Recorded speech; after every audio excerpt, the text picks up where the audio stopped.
Bob Dickey and I were recently at NATO visiting with our extremely able ambassador, Kay Bailey Hutchison, and she convened a lunch of 8 foreign ambassadors to NATO.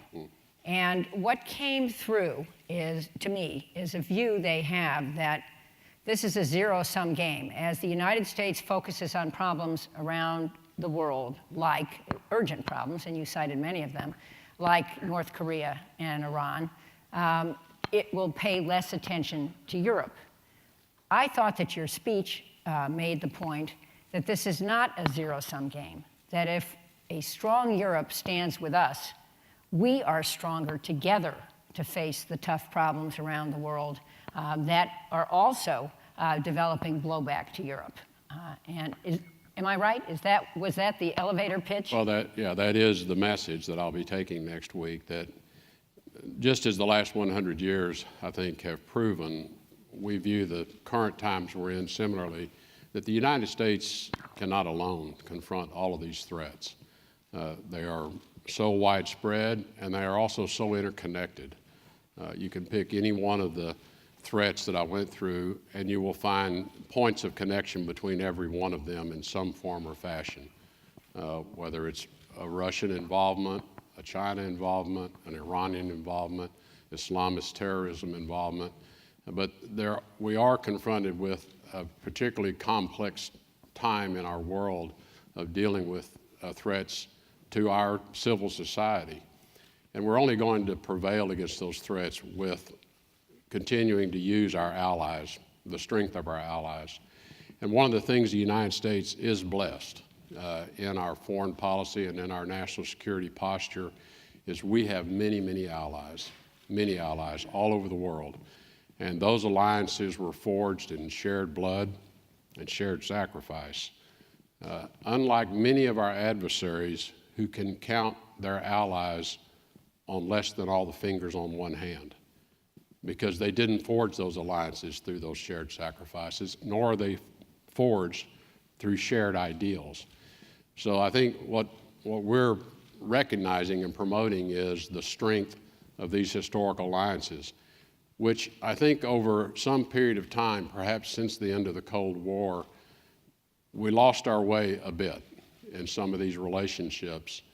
Maybe a view in particular in Europe that with the end of the Cold War, the imminent threat that everyone faced for that 70-year period was now diminishing. And what we now realize is it didn't diminish. It's still defining itself. It's still searching for its role in the name of Russia. But these threats that are emanating out of the Middle East, which now have brought themselves right to the shores and to the borders of our European allies, whether it be through the mass migration, but also with the mass migration comes the transport of those who would kill others and sacrifice themselves in doing it. That these are threats that we can only confront with a very strong network of the alliances.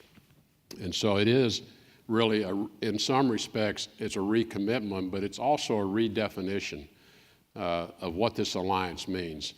And I think, the message President Trump carried early on when he went to Europe and received a lot of criticism for it, was to demand of our allies that you care as much about your freedom and you care as much about the security of your people as we care about you.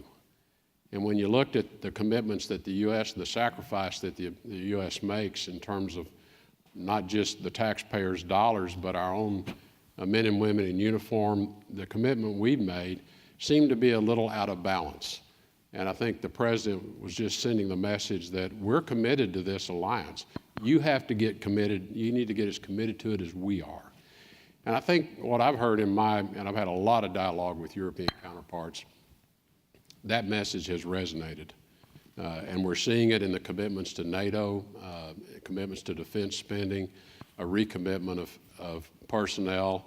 And this is really what was needed at this time where we are under these enormous threats. If we have to strengthen the alliances, we have to strengthen NATO's capability to deal with what are now new and changing threats. And that was really the purpose of the President's message early in his presidency, which we've now followed through on in crafting these stronger relationships.